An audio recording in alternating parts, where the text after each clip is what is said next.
et dire ce que je peux faire pour les Ivoiriens à ce stade de mon évolution. Forme d'obésité, c'est les mélanges alimentaires qui sont faits et qui ne sont pas bons pour la personne. Et puis ce qui amène aussi au gros ventre, c'est la sédentarité. La personne est toujours assise, la personne est toujours debout. Et elle peut aller à la selle, mais elle n'a pas un transit complet. J'ai vu des gens qui sont venus avec le gros ventre, comme vous dites. Quand on leur a donné notre programme pour nettoyer le tube digestif, il y a des choses qu'elles avaient mangées il y a un mois qui sortaient maintenant. Donc, il y a des choses qui restent dans le tube digestif. C'est pour ça que nous, on dit, si vous voulez nettoyer le tube digestif, là, vous achetez carottes, oignons, concombres, persil, choux, faites cuire ça avec de l'eau, vous écrasez, mettez de l'huile d'olive dessus, peut-être 2 grosses cuillères avec un peu de sel marin gris. Vous buvez cela, un verre le matin, un verre le midi, un verre le soir, une assiette, ça va commencer à nettoyer le tube digestif. Vous avez fait beaucoup de gaz, il y a des gaz, et puis les saletés, les impuretés, les matières indésirables vont commencer à sortir. Dit, si on rentre dans cette démarche, on est gagnant. Voilà.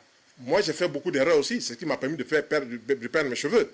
Mais je veux dire que tout ça, c'est lié au stress. On faisait des repas, pommes de terre frites avec Fanta, Coca-Cola, tout ça.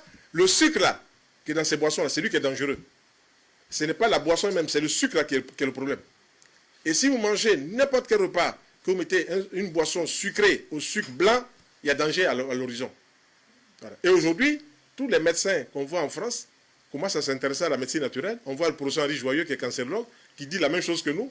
Voilà. Mais nous, on n'a pas entendu le professeur Henri Joyeux pour parler de cela. C'est lui qui est rentré dedans et qui a commencé à comprendre beaucoup de choses. Il y a d'autres médecins qui parlent aussi de la médecine naturelle. Et tout ça, ça fait quoi? Ça ouvre la porte. Il faut s'intéresser à la médecine naturelle. Mais nous, c'est une médecine naturelle scientifique qu'on peut expliquer. Je n'ai pas dit que la médecine de nos parents n'est pas scientifique. Elle est empirique.